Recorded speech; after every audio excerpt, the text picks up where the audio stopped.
Na mtazamaji, gavana wa Siaya James Orengo anasema kwamba chama cha ODM hakitamuunga mkono Rais William Ruto katika uchaguzi mkuu wa mwaka 2027, akisema kwamba chama cha UDA ndicho kinapaswa kuunga mkono ODM. Na kulingana naye, kwa vile ODM kina umaarufu zaidi ya vyama vyote nchini, hakiwezi kuwa chini ya chama kingine. Orengo alikuwa akizungumza alipoitembelea familia ya mbunge wa zamani wa Lugari marehemu Cyrus Chirongo pamoja na viongozi wengine nyumbani kwa mwenda zake Lugari. ODM cannot play second fiddle.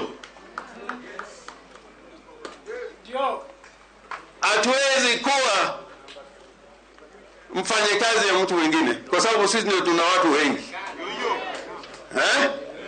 Hata kama tumeanza kuzungumza na Ruto kwa sababu we are the most popular party. Na sisi tumemsaidia Ruto kukaa mahali yuko.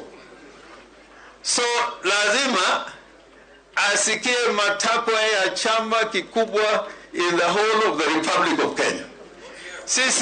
Sisi kwenda huko kulialia. Ati tuko serikali.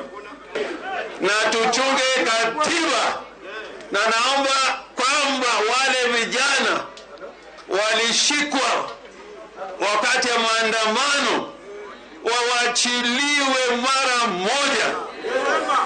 Si wakubwa waingie kwa serikali na vijana bado wako kwa gereza.